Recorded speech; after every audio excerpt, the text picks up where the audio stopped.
தந்தைக்கு நாம் தமிழரின் புகழ் வணக்கம்.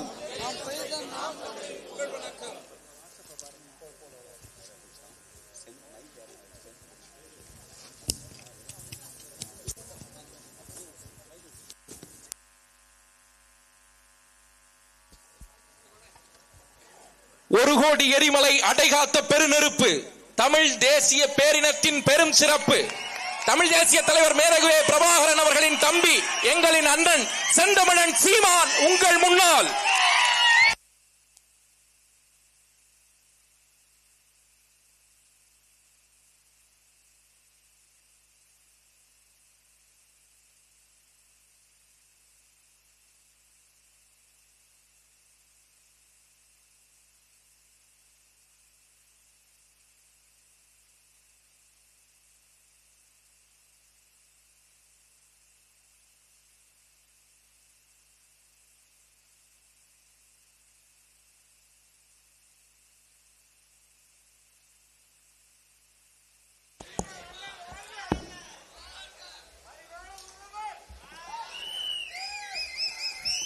எங்களின்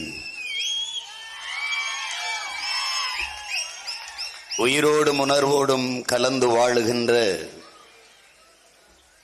அன்பு உறவுகள் அனைவருக்கும் வணக்கம்.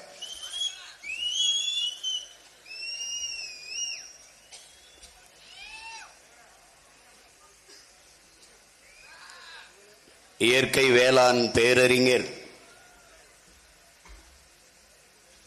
நம்முடைய பெரிய தகப்பன் நம்மாழ்வார் அவர்களுடைய நினைவை நாம் போற்றிக் கொண்டிருக்கிறோம். இந்த நிகழ்வை சிறப்புற ஒருங்கிணைத்து நடத்திக் கொண்டிருக்கிற ஒரத்த நாட்டைச் சேர்ந்த நாம் தமிழர் என் தங்கைகள் தம்பிகள் அனைவருக்கும் எனது அன்பும் வாழ்த்துக்களும் வணக்கம்.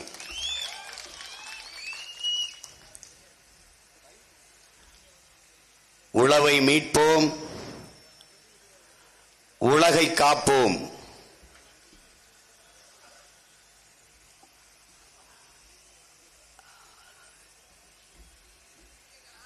தமிழர்கள் நாம் முன்வைக்கிற அரசியல் உலக பொதுமைக்கானது என்பதை இந்த தலைப்பிலிருந்தே எல்லோரும் அறியலாம். உழவு இல்லை என்றால் உணவு இல்லை, உணவு இல்லை என்றால் உயிர்கள் இல்லை, உயிர்கள் இல்லை என்றால் உலகம் இல்லை. ஆகையினாலே உழவை மீட்போம், உலகை காப்போம்.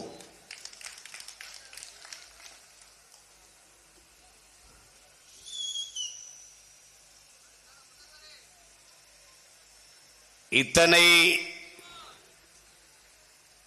ஆளுமைகள் நம் இனச்சொந்தங்களாக இருக்கிற போது நம்மாழ்வார் மட்டும் ஏன் பெரிய தகப்பனாக இருக்க வேண்டும்? என்னை பெற்றவன் என் தகப்பன், என் மண்ணை பெற்றவன் எனக்கு பெரிய தகப்பன்.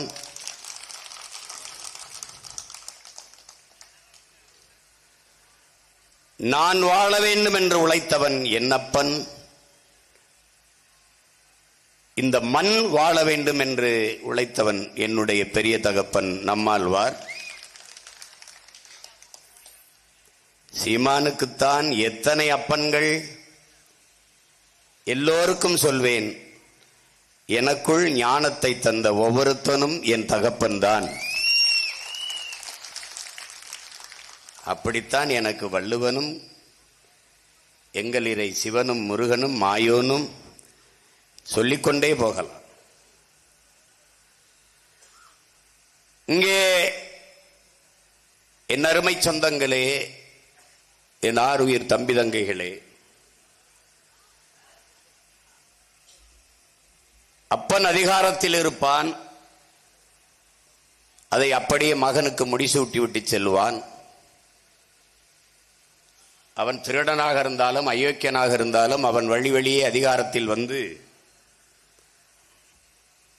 அவருக்கு விழா எடுப்பார்கள், 100 ஆண்டு கொண்டாடுவார்கள், 100 நாட்களுக்கு கூட கொண்டாடுவார்கள்.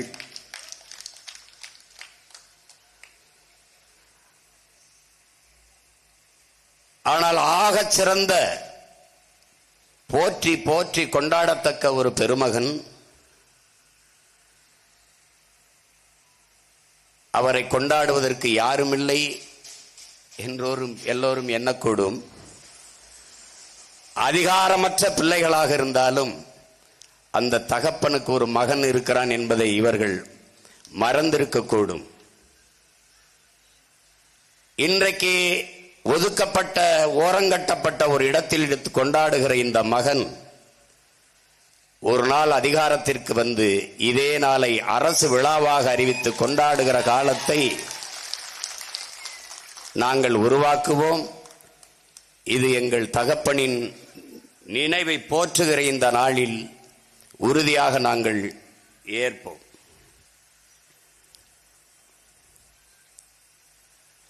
இங்கே பேசியே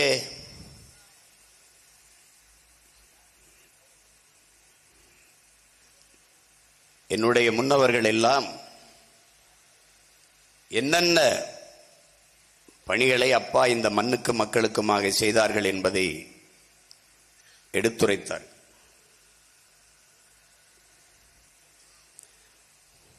குறிப்பாக என்னுடைய தம்பி ஏங்கல்ஸ் அவர்கள் தூரத்தில் இருந்து அப்பாவுடைய தத்துவங்களை, நோக்கத்தை உள்வாங்கிக் கொண்டு பயணித்த பிள்ளைகள் நாம். அருகிலே இருந்து நிழலாக தொடர்ந்து பயணித்தவன் தம்பி ஏங்கல்ஸ்.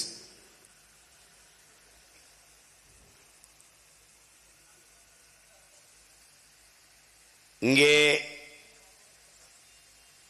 அப்பாவின் பெயரிலே வேளாண் பல்கலைக்கழகம் கட்ட வேண்டும். என் அன்பு தம்பி திருமுருகன் அவர்கள் ஒரு ஐயா, அப்பாவின் பெயரிலே வேளாண் பல்கலைக்கழகம் தொடங்குவதற்கு முன்தொகையாக ஒரு 5 லட்சம் ரூபாயை அண்ணனிடத்தில் நான் கொடுக்கிறேன் என்று, அதை பல்கலைக்கழகத்திற்கான நிதியாக நான் எடுத்துக்கொள்ளவில்லை, தேர்தல் நிதியாக எடுத்துக்கொள்கிறேன். வென்றுவிட்டு வந்து 5 லட்சம் ரூபாய்க்கெல்லாம் பல்கலைக்கழகம் விட்ட முடியாது. அதிகாரத்திற்கு வந்த பிறகு உறுதியாக என் பெரிய தகப்பன் பெயரிலே நாங்கள் பல்கலைக்கழகம், இயற்கை வேளாண் பல்கலைக்கழகம் தொடங்குவோம். அதை 2016 ஆட்சியின் செயல்பாட்டு வரைவிலே நாங்கள் குறிப்பிட்டு இருக்கிறோம் என்பதை அதை பார்த்து படித்த பெருமக்கள் அறிவீர்கள். இங்கு வேளாண்மை என்பது ஒரு தொழில் அல்ல, அது ஒரு பண்பாடு, வாழ்க்கை முறை என்று கற்பித்தவர் நம்முடைய அப்பா நம்மாழ்வார் அவர்கள். வேளாண்மை என்பது தொழிலும் அல்ல, நிலம் என்பது தொழிற்சாலையும் அல்ல. தாய் குழந்தைக்கு சோறு ஊட்டுவது, பால் ஊட்டுவது எப்படி தொழிலாகும் என்று கேட்டவர் நம்முடைய அப்பா நம்மாழ்வார் அவர்கள்.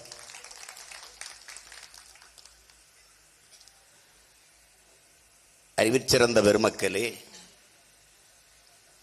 வேளாண் பெருநெறி என்று போற்றுகிறது, வேளாண்மையை பெரும் நெறி என்று போற்றுகிறது தொல்காப்பியம்.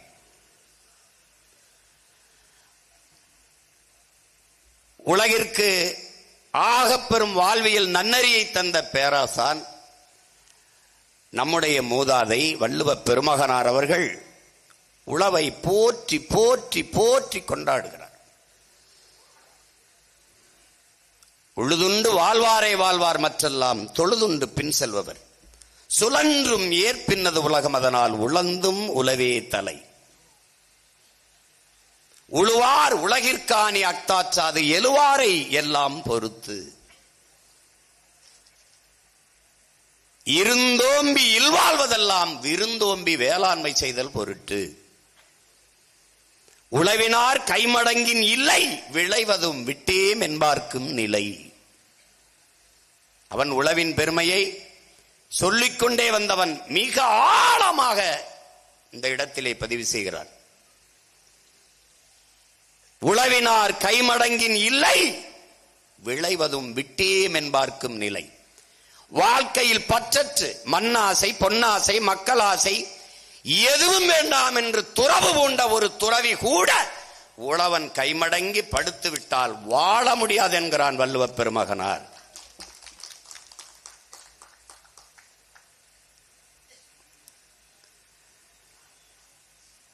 இதைவிட உழவின் பெருமையை உணர்த்துவதற்கு ஒருவர் ஒன்றும் இல்லை. கம்பன் ஏர் எழுவது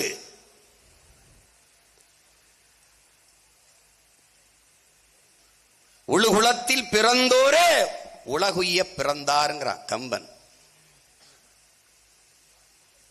போட்டி போட்டு உளவாண்மையை தூக்கி தூக்கி கொண்டாடுறான் தமிழின முன்னோர்கள். வேத நூல் முதலாகி விளங்குகின்ற கலைகள் அனைத்தும் ஓதுவோர் எல்லாம் உளவார் தந்தக்க கிடைக்கலே. கோதவேல் மன்னர்தம் குடைவளமும் கொழுவளமேங்கிறான். கோதவேல் மன்னர்தம் குடைவளம் கூட கொழுவின் வளம் தாண்டாங்கிறான் கம்பன். கொழுலின மன்னனுக்கு ஒன்றும் இல்லை, அவன் குடைக்கு ஒரு வளமும் இல்லை, குடை வளமும் கொழு வளமேங்க பாடுறான்.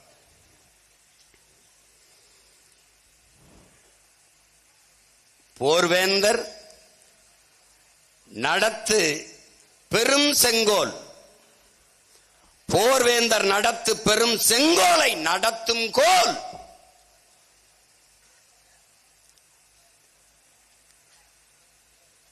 அரசனுடைய பெரும் செங்கோலையும் ஏரடிக்கும் சிறுகோள்தான். அது நடத்தும் செங்கோலை, அரசனுடைய பெரும் செங்கோலையும் நடத்தும் கோல் ஏரடிக்கும் சிறுகோள் தான்.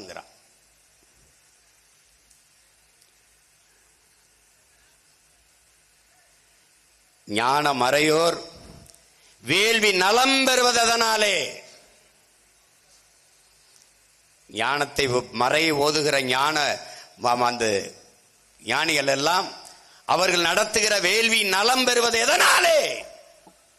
ஏருளும் எருதின் சிறப்பாலேங்கிறான். சொல்லிக்கிட்டே வான. இங்கே ஞானிகளை தாண்டான், அங்க மன்னர்களை விடவும் உழவு மேலுங்கிறான், கலப்பை மேலானதுங்கிறான். அழகிலா மறை விளங்கும், அந்தனர் ஆகுதி விளங்கும்,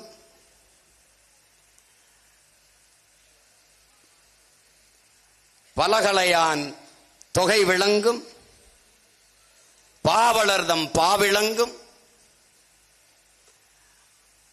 மலர்குளந்தான் திருவிளங்கும், மலை விளங்கும் மனு விளங்கும், உலகமெல்லாம் ஒளி விளங்கும், உழுவார் உழவும் உழவாலே என்று கம்பன் பெருந்தகை உழவின் பெருமையை மிகச் சிறப்புற பாடி வருகிறார். பண்டை காலந்தொட்டு ஒரு பண்பாடாக உழவை, உழவாண்மையை போற்றி வாழ்ந்த ஒரு இனத்தின் கூட்டம் நாம்.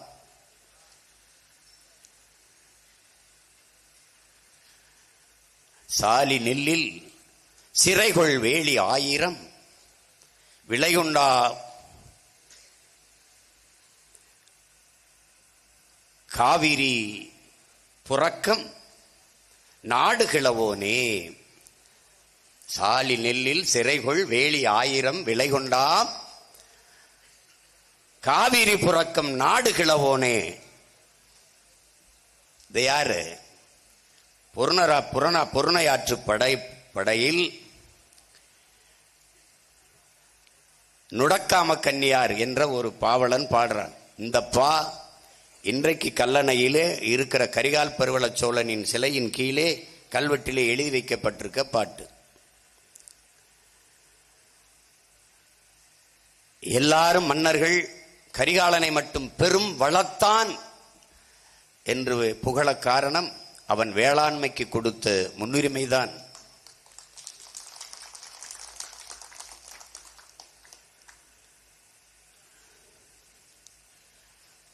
கட்டுக்கலங்கானும் கதிர்விளக்கு நெல்காணும் எங்கள் சோழராஜா சீமையிலே, கட்டு கலங்கானும் கதிர்விளக்கு நெல்காணும் எங்கள் சோழராஜா சீமையிலே, மாடு கட்டி போரடித்தால் மாளாது சென்னல் என்று யானை கட்டி போரெடுத்த அழகான தென்மதுரை. அது வெறும் மதுரைன்னு சொல்லலவன், யானை கட்டி போரடித்த அழகான தென்மதுரைன்னு பண்ற. இதெல்லாம் எதுக்கு சொல்லப்படுதுன்னா, எவ்வளவு சிறப்புற வேளாண்மை செய்து வாழ்ந்த ஒரு பெருமக்களின் கூட்டம் கடைசி எங்க வருது? நெஞ்சு பொறுக்குதில்லையே, நினைந்து நினைந்திடவும் வெறுக்குதில்லையே.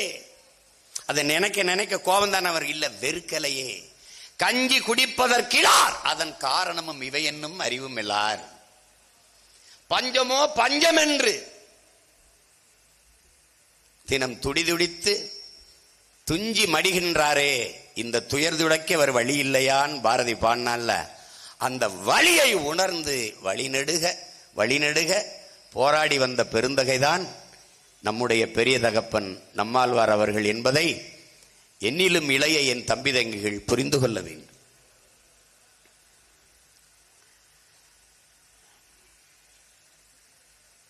வயிற்றுக்கு சோறிட வேண்டும் இங்கு வாழும் மனிதருக்கெல்லாம் என்கிறான் பாரதி. தனி ஒரு மனிதனுக்கு உணவில்லை என்றால் ஜகத்தனை அழித்திடுவோம் என்கிறான் பாரதி. உழுது விதைத்த அறுப்போருக்கு உணவில்லை, பொய்யை தொழுது அடிமை செய்வோருக்கு எல்லா செல்வமும் உண்டுங்கிறான். உழுது விதைத்த அறுப்போருக்கு உணவில்லை, பொய்யை தொழுது அடிமை செய்வோருக்கு எல்லா செல்வமும் உண்டுங்கிறான். இது ஒரு சின்ன 2 வரி, ஆனால் விளக்கினால் பல மணி நேரங்கள். அதான் அப்பா சொல்றாங்கல்ல, உலகில் எந்த பொருளையும் உற்பத்தி செய்கிறவன் அதன் விலையை தீர்மானிப்பான். ஒரு பிளேட்டு கத்தி 5 ரூபாய் என்றால் 5 ரூபாய், ஒரு குண்டூசி 2 ரூபாய் என்றால் 2 ரூபாய், ஒரு கால் செருப்பு 500 ரூபாய் என்றால் 500 ரூபாய். எல்லா விலையும் உற்பத்தி செய்கிறவனே தீர்மானிப்பான் உலகத்தில். இவை எதுவும் இல்லாமல் வாழ முடியும் உங்களால். சாராயம் வாழ முடியும், கஞ்சா ஆவின் கொக்கைன் போதைப் பொருட்கள் இல்லாமல் வாழ முடியும், சிகரெட் பீடி சுருட்டு புகையிலை இல்லாமல் வாழ முடியும், கார் தொலைக்காட்சி ஏசி எதுவும் இல்லாமல் வாழ முடியும். ஆனால் சோறு இல்லாமல் எவனும் வாழ முடியாது. உலக உயிர்களின் உயிர் தேவையே உணவு தேவைதான் என்பதை அறிவார்ந்த தமிழ் சமூக மக்கள் அறிவீர்கள்.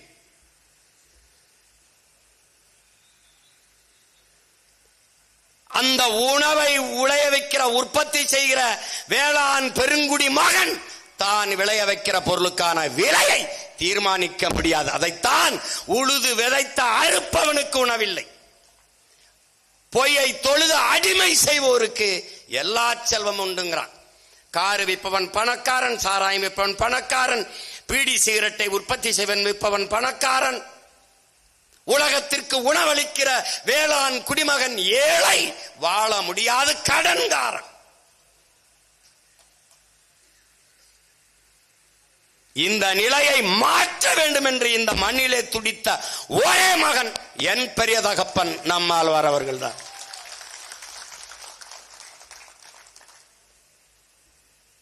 அவர் கனவை நிறைவேற்றிவிட்டுத்தான் அவன் பிள்ளைகள் நாங்கள் செல்வோம். என்ன செய்வாய் சீமான்? ஒன்னும் செய்ய மாட்டேன். வேளாண்மை என்பது இயற்கை தான். அது எப்படி இயற்கை அப்புறம் வேளாண்மையாச்சு? ஏனென்றால் ஒரு செயற்கை இருக்கிறது. ரசாயன உரங்களை, நச்சுக்கொல்லி மருந்துகளை கொட்டி அவர் கனவே தான் நஞ்சில்லா உணவு, அதுவே நம் கனவு. இதுதான் எங்க அப்பன் எங்களுக்கு கற்பித்தது. சொல்றாரு பாருங்க, தாய்ப்பால் உலகத்தில் நஞ்சாயிருச்சுறாங்க, விஷமாயிருச்சுறாங்க. ஏன் 3 வயசு 2 வயசு குழந்தைக்கு புற்றுநோய் வருதுன்னா அது செஞ்ச பாவம் என்னடா? தாயின் மாரிலே பால் குடித்ததை தவிர ஒன்றும் செய்யாத குழந்தைக்கு எப்படா புட்டு வந்துச்சு? தாயின் பால் நஞ்சாயிருச்சுற. சொல்றாரு பாருங்க, அப்படி தாய் தன் மாறிலே தெரியாமல் குழந்தைக்கு விஷத்தை ஊட்டி கொண்டிருக்கிறாள் என்று. அந்த தாய்க்கு தெரியவில்லை, என் தகப்பனின் பிள்ளைகளுக்கு தெரிந்து விட்டது, தடுப்போம். அப்ப என்ன செய்யறது? நஞ்சில்லா உணவு, அதுவே நம் கனவு. இயற்கை வேளாண் முறைக்கு திரும்புறோம். உங்களுக்கு நக்கலும் கேலியுமா இருக்கும். எங்க அப்பா வந்ததுக்கு பிறகு தான் நாட்டு சக்கு என்ன இங்க கிடைக்கும்னு எழுதுனா. ஆர்கானிக் ஆர்கானிக் ஆர்கானிக் ஃபுட்னு எழுதுனா. அவர் வந்தவர் தான் குதிராவளி கிடைக்குமா, சாமை கிடைக்குமா, திணை கிடைக்குமா, சிறு தானிய உணவு என்ற இந்த மக்கள் தேடினா. வெள்ளை சீனி சர்க்கரையில் இருந்து கருப்பட்டி நாட்டு சர்க்கரைக்கு திரும்பினா. இதெல்லாம் என்ன மாறுதல்? ஒரு துளி மாறுதல், ஒரு ஓரத்தில் நடந்த மாறுதலை உலக மாறுதலாக மாற்றுவோம் நம்மாழ்வாரின் மக்கள்.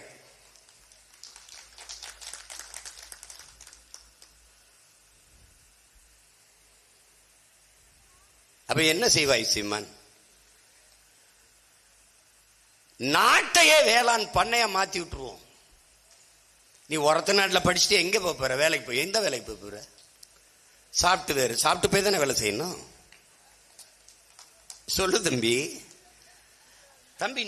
நீ விளங்கணும் தம்பி. நீ சந்திர மண்டலத்துக்கு சந்திராயனை அனுப்பலாம். அந்த சயின்டிஸ்டுக்கு சாப்பாடை எங்க அப்பன் தான் அனுப்பணும் ராஜா. விண்வெளிக்கு விண்கலத்தை அனுப்பலாம். அந்த விஞ்ஞானிக்கு சோறு எங்கள் விவசாயி தான் அனுப்பணும் ராஜா. இதை மனசுல வச்சுக்கணும். நீ எதையும் டவுன்லோட் பண்ணலாம். இப்ப அண்ணன் பேசுறத கூட கொஞ்சம் டவுன்லோட் பண்ணலாம். அதை டவுன்லோட் பண்ணு, இதை டவுன்லோட் பண்ணு. எங்கடா 1 லிட்டர் தண்ணீரையும் ஒரு சோறையும் கொஞ்சம் டவுன்லோட் பண்றா பாப்போம்.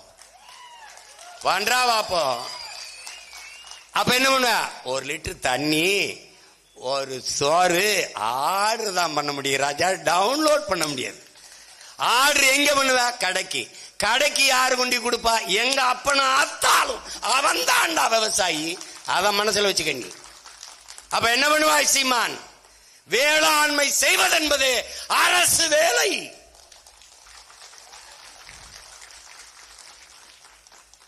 நாடே பண்ணை நிலங்களா இருக்கும். எந்த பக்கம் பார்த்தாலும் மாடு. பாத்தில எங்க அப்பன் சொல்றாரு பாரு, ஆடு மாடு வளர்த்தல் அரசு பணி. ஆடும் மாடும் அல்லடா, அது மொபைல் பேங்க்டா, நடமாடும் வங்கிடா. பாலின் சந்தை மதிப்பு பல லட்சம் கோடிடா. இந்த சனியம் பிடிச்சவங்கிட்ட அதிகாரத்தை கொடுத்துட்டு சாராய பொருளாதாரத்தை கட்டிக்கிட்டு அழுகிறான்டா. இந்த சனியனை தொலைடா.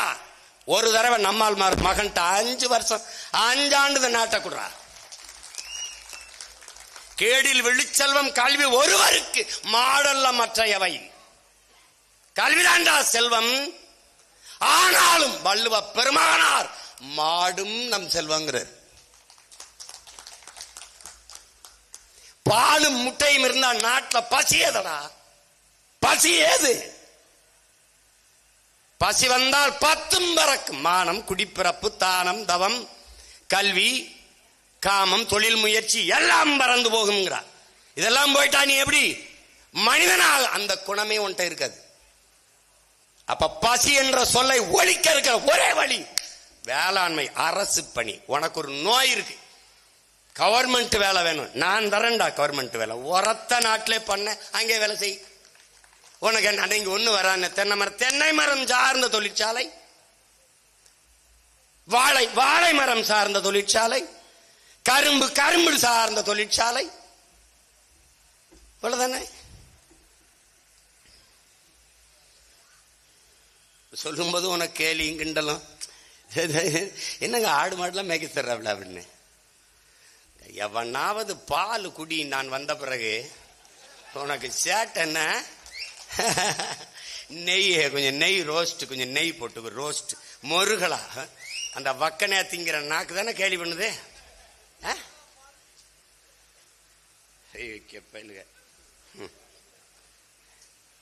வழி கிடையாது. உனக்கு எதை பற்றி கவலை இருந்திருக்கு? கவலைப்பட்டவனை பற்றியே கவலைப்படல. நீ இந்த நம்மாழ்வார்னா யாரும் தெரியாதவன்ட்டு அதிகாரத்தை கொடுத்து அங்க நடத்த வேண்டிய கூட்டத்தை இங்க நடத்தி நம்மாழ்வார் உங்க ஒப்ப யார் நம்மாழ்வார்? உங்க ஒப்ப. அவன் உங்க ஒப்பனுக்கு உங்க ஒப்ப. அவன் உலக உயிர்களின் தகப்பண்டாவன். புல்லு பூச்சி மண்புழு மண்புழு உள்ளங்கையில எடுத்து போடுற மண்புழு அது நெளியும் போது உனக்கு அருவருப்பா இருக்கும்டா. அந்த அற்ப உயிர் செய்ததை உலகத்தில் எந்த உயிரும் செய்ததில்லைங்கிறான்டா. தன் வாழ்நாளில் 40,000 முறை இந்த பூமியை உழுகிற ஒரு உயிர் மண்புழுடா. மேல சாப்பிடும், கீழே போய் கழுவி போடும், கீழே சாப்பிடும், மேல வந்து கழுவி போடும். எத்தனை? 40,000 முறை தன் வாழ்நாளில் செய்யுங்கிற. அந்த மண்புழுக்காக கவலைப்பட்டவன் யாரு தெரியுமா? எங்க அப்பன். நீ யாரு? மதத்துக்கு கவலைப்பட்டவன். அவன் மண்புழுக்கு கவலைப்பட்டவன். நீ சாமிக்கு கவலைப்பட்டவன். அவன் நீயும் நானும் வாழுகிற பூமிக்கு கவலைப்பட்டவன். அதை காப்பாற்ற போராடியவன்.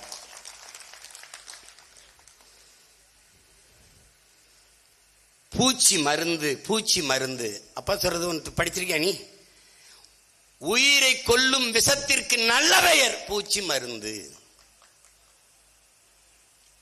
பெஸ்டிசைட் அப்படின்னா இந்த எல்லாரும் இந்த பூச்சி மருந்து, பூச்சிக்கொல்லி ஹெஸ்பிசைடு. அது இந்த களைக்கொல்லின்னு பேரு. பூச்சிக்கொல்லி அது ஸ்வீடன்ல இருந்து ஒரு பயணக்குழு வந்திருக்குது. அதில் ரூத்துன்னு ஒரு பெண்மணி, ஒரு அம்மா. அந்த அம்மா அப்பாட்ட கேள்வி கேட்குது, நம்மாழ்வார் நம்ம எல்லாம் பொய் சொல்லிக்கிட்டு இருக்கோம் அப்படின்னு. என்ன பொய் சொல்றோம்? நம்ம பூச்சிக்கொல்லினே பேசிக்கிட்டு இருக்கோம் அப்படின்னு. அப்ப பின்ன என்னது? அது பூச்சிக்கொல்லி தானே, நீ இதை கொஞ்சம் குடியேன். அப்பா ஆக அந்த பொம்பளை நம்மளை கொல்லவில பாக்குறா, இவ எதுக்கு இந்த வேலையை நம்மளை செய்ய சொல்றா அப்படின்னு. குடியே, குடிச்சா செத்து போயிருவேன். அப்ப பாத்தியா நம்மால இங்க பாரு, இப்ப உயிரை கொல்லுதுல. அப்ப இதுக்கு பேர் என்ன? உயிர் கொல்லி. இது எப்படி பூச்சிக்கொல்லின்னு சொல்லிக்கிட்டு இருக்கா? அப்ப பூச்சியை மட்டும்ல கொல்லணும். உயிர் கொல்லிக்கு பெயர் பூச்சி மருந்து. மருந்துன்னா உயிரை காப்பாத்தணும். அது எப்படி இருக்குது? எல்லாம் ஏமாற்று. ஒரு தடவை அப்பாட்ட நாம் பச்சை புரட்சி வரும்போது அதை விஞ்ஞானம் என்று கருதி கொண்டிருந்தோம் மகனே. கடைசியாத்தம் தெரியுது அது வியாபாரம் என்று. எப்படி வியாபாரம் பண்ணா? 2ஆம் உலக பொருளை வெடிக்காத வெடிவுப்புகளை எல்லாம் உரமா பண்ணா. வெடிக்காத வெடி மருந்துகளை உரமா பண்ணாத விற்க இங்கே சந்தைப்படுத்துன்னு தெரியல. பெரிய சனக்கூட்டம் இந்தியாவில் இருக்கு. அது எப்படா சந்தைப்படுத்துனா அதிகாரத்தில் இருக்கிறவனா தரகரா இருந்தான். கடனை வாங்கி கையெழுத்து போட்டவன் நான் சொல்ற வேலையை செய்யிட்டான், கிளம்பிட்டான். நீ விடுதலை பெற்ற இந்தியாவில் வெகு நாட்களாக தலைவரை தேர்வு செய்ய வாக்கு செலுத்தவில்லை, தரகர்களை தேர்வு செய்ய நீ வாக்கு செலுத்தி கொண்டிருக்கிறாய். இப்பவும் தான் நாளைக்கும் நடக்கிற தேர்தலில் தலைவனை தேடி இல்லை, தலைவர் தரகர்களைத்தான் தேடுவாய். தரகர் என்ன செய்வான்? தனிப்பெரும் முதலாளிகளின் வளர்ச்சியை ஒட்டுமொத்த நாட்டின் வளர்ச்சியாக கட்டமைப்பான், கற்பிப்பான். அப்ப அந்த வெடிவிப்பை விற்கிறதுக்கு என்ன பண்ணான்? வேளாண் கல்லூரிகளை தேடினான். எங்க அப்பா சொல்றாரு பாருங்க, டே நம்ம படிச்சதுக்கும் செய்யறதுக்கும் சம்பந்தம் இல்லைன்னா இது நாசம் பண்ணதுன்னு. எப்ப? இதுதான். அந்த ரசாயன உரங்களை கொட்டினால் அதிக மகசூல் தரும்னா. நம்முடைய பாரம்பரிய பயிர் வகைகள் ஒரு ஆள் உயரத்துக்கு மேல இருக்கும். அது சாஞ்சு படுக்கும் கதிர். சனிமூளை பொலிமூளை பார்த்து இருப்பான். எங்க சாஞ்சிருக்கோ அதை குனிஞ்சா இருத்தான். அடிக்காட்டுக்கு, நடுமாட்டுக்கு, நுனி வீட்டுக்கு. வரப்புயர நீர் உயரும், நீர் உயர நெல் உயரும், நெல் உயர குடி உயரும், குடி உயர கோன் உயரும், கோன் உயர கோல் உயரும், கோல் உயர கோன் உயர்வான். அவை பெருமாட்டி. கோல் உயர கோன் உயர்வான். ஆனா இங்க வரப்பு உயரமா இருக்கு, நீரும் உயரல, நெல்லும் உயரல. இப்ப என்ன நடந்திருக்க இடையில? அந்த ரசாயன வெடிவுப்புகளை யூரியா உரம் கொண்டாந்து போட்டான். இந்த யூரியாவுக்கு பெரிய கதை இருக்கு, அது அப்புறம் வரேன். இப்ப இதை வித்தா அந்த உரத்தை போட்டேன்னா மகசூல் வரல, நல்லா விளையலையா, உன் விதை தப்புன்னா. எப்படி சொன்னா? உன் விதை சரியில்லைன்னா. சரியில்லை. அப்ப என்ன பண்ண? நான் ஒரு விதை தாரேன்னா. அது என்னது? 5008, 5020 குட்டை வரப்புக்கு கீழே இருக்கும். அதை குனிஞ்ச அறுத்த, இதை முட்டிக்கால் போட்டு அறுத்த. இப்ப அடி காட்டுல இருக்கு, நுனி வீட்டுல இருக்கு, அடி நடு மாட்டுக்கு இல்ல. ஏன் மாட்டுக்கு இல்ல? மாடை ஒழிக்கணும். ஏன் ஒழிக்கணும்? மாடு இருக்கிற வரை சாணம் போடும். சாணம் போட்டால் இயற்கை உரம் இருக்கும். இயற்கை உரம் இருந்தா ரசாயன உரத்துக்கு விவசாயி வர மாட்டான். இந்த வியாபாரத்தையும் புரிஞ்சுக்கணும். இப்ப அவன் என்ன பண்ணா, நம்ம கலப்பை வச்சு உழுதான். அகல உழுவதை விட ஆழ உழுவது மேல். யாரு? நமது முன்னோர்கள் வகுத்து பகுத்த கோட்பாடு. அதை பின்பற்றினோம். அது நம்ம பண்பாடு. இப்ப அகல உழுவிய ஒரு 60 கிலோ எடையுள்ள நான் 70 கிலோ நான் நடந்தால், ஒரு நிலத்தில் நடந்தால் அங்க புல்லு கூட முளைக்காது. அப்ப 60-70 கிலோ உள்ள மனிதன் நடந்தாலே புல்லு கூட முளைக்காது. தரை கட்டிப்பட்டு போகுது. அங்க கட்டிப்பட்ட நிலத்தில் செடி கொடி முளைக்காது, புல்லுதான் முளைக்கும். அதனால அப்பா என்ன சொல்றாங்க? நடக்கிற இடத்துல விதைக்காத, விதைக்கிற இடத்துல நடக்காத. இது கோட்பாடு. நல்லா விளங்குதா?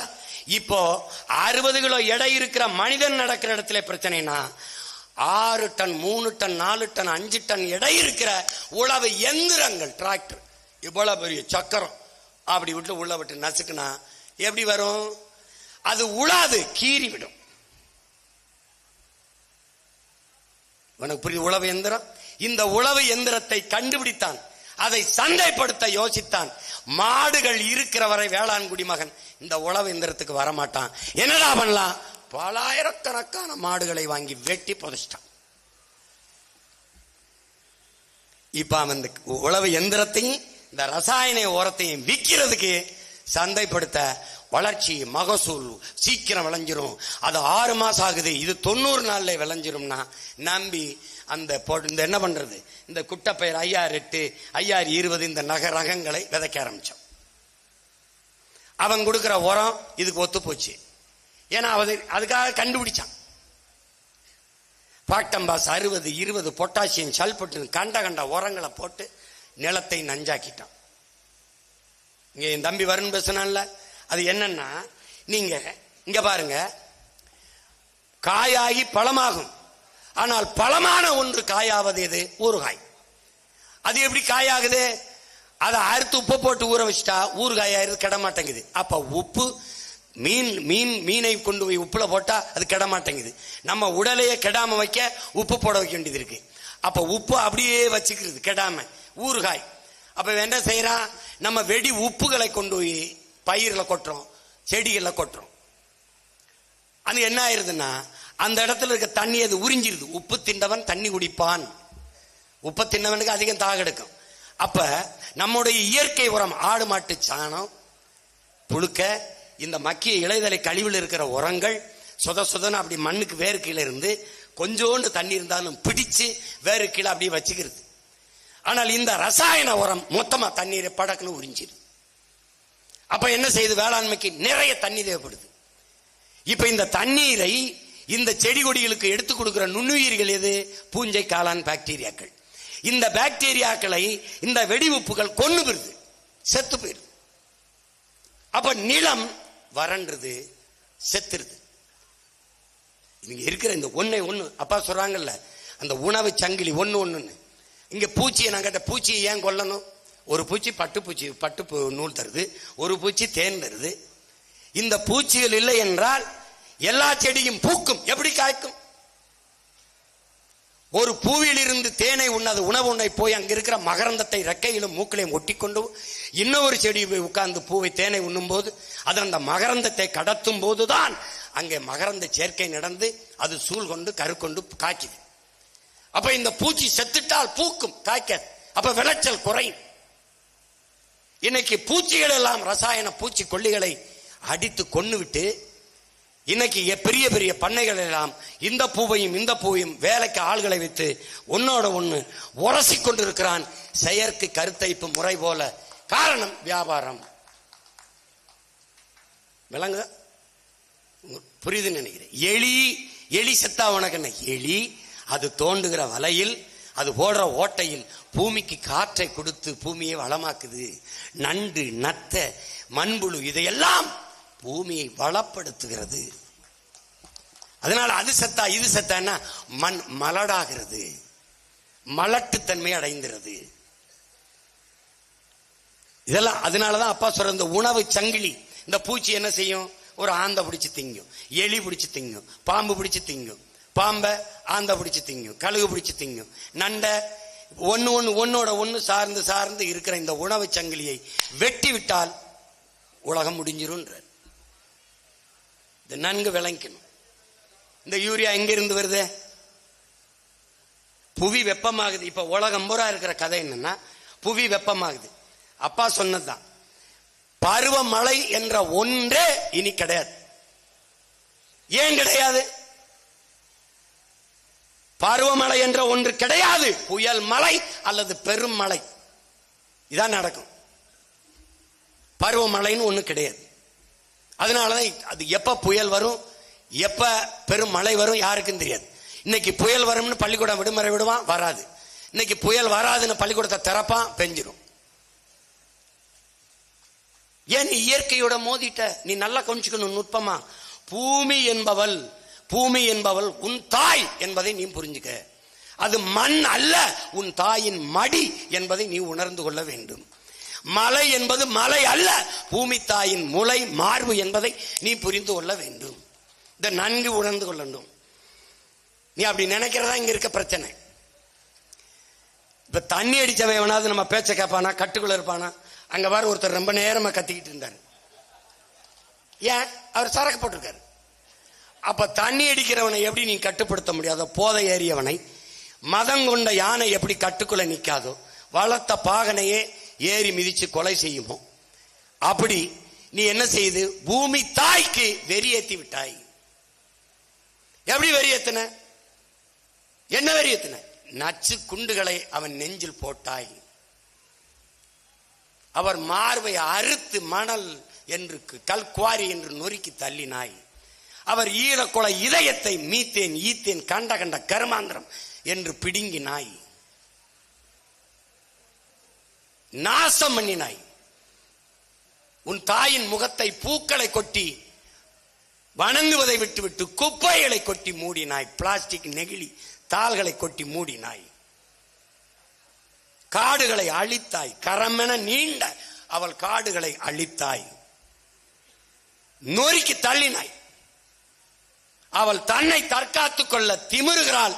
அது பேரிடராக இந்த மண்ணிலே மாறுதல்களை நிகழ்த்துகிறது. இதான் உண்மை. நீ அவளை வெல்லவே முடியாது. அவளோட இயைந்து போய்தான் வாழணும். நீ உன்னை பெற்றவள் உன் தாய், உலக உயிர்களை பெற்றவள் இந்த இறை மாதா பூமி என்பதை நீ மனதில் வச்சுக்கிட்டு வேலை செய்யணும். இதை ஓட்டுக்காக நிக்கிறவன் பேச மாட்டான். நாட்டுக்காக நிக்கிற நம்மாழ்வாருங்கிற பெரிய தகப்பனின் பிள்ளைகள் தான் நாங்க தான் இதை பேசுவோம்.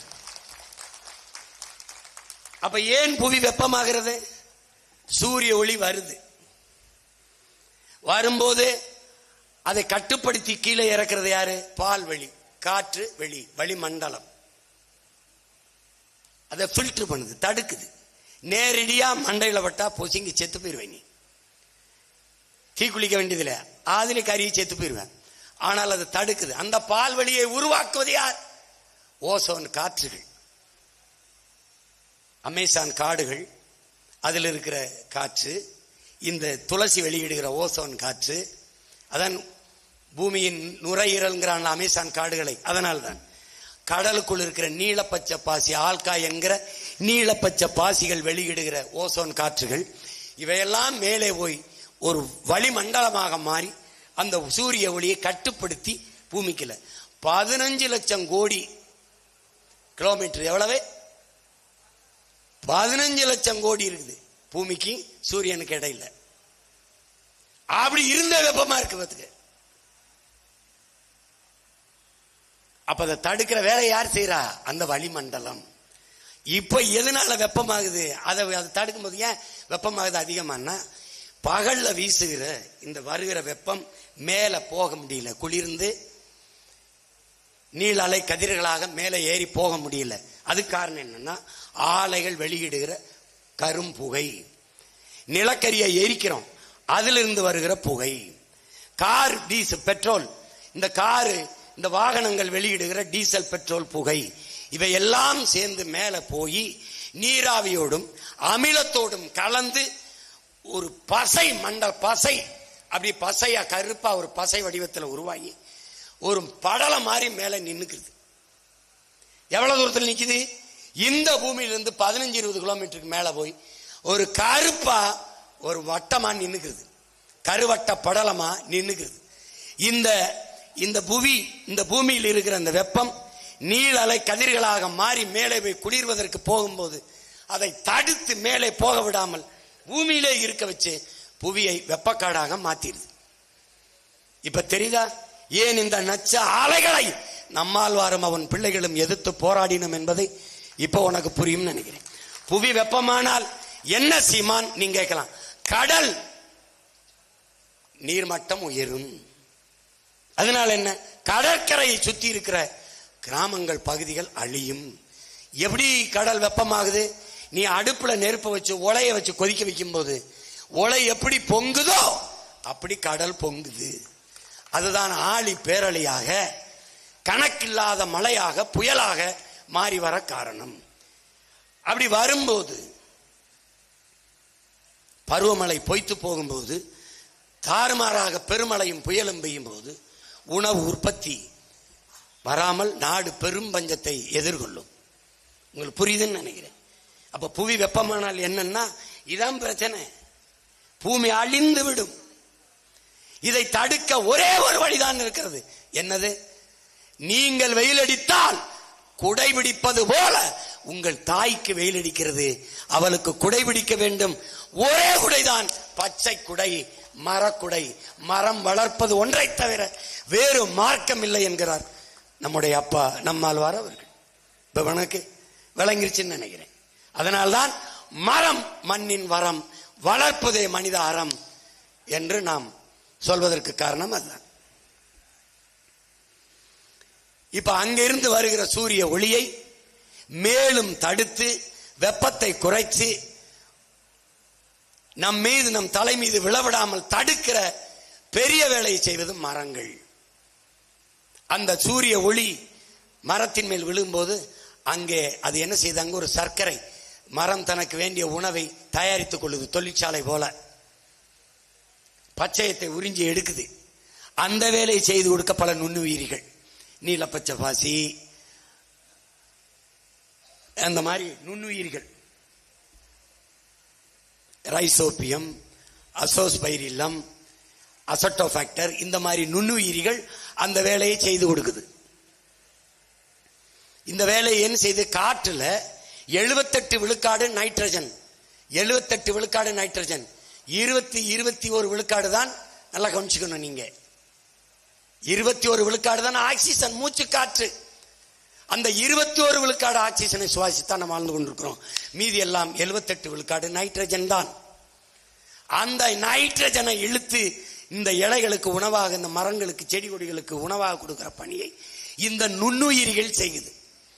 அந்த நுண்ணுயிரிகள் பூஞ்சை, காளான், பாக்டீரியாக்கள், இவை. இது எதுல வருது? அந்த பருப்பு வகைகள், அவரை, மொச்சை, இந்த கொள்ளு பயிறு, இந்த உளுந்து, இந்த இதெல்லாம் வருது. இந்த தக்க பூண்டு இதுகளில் வருது. நிலக்கடலை, இந்த பருப்பு வகைகள் எல்லாம் தன் வேர்ல இருந்து இந்த நுண்ணுயிரிகளை, அந்த நைட்ரஜனை எடுத்து கொடுக்குது இந்த செடிகளுக்கு. சோளம், கம்பு, இந்த நெல்லெல்லாம் பக்கத்தில் அருகில் இருந்து எடுத்து கொடுக்குது.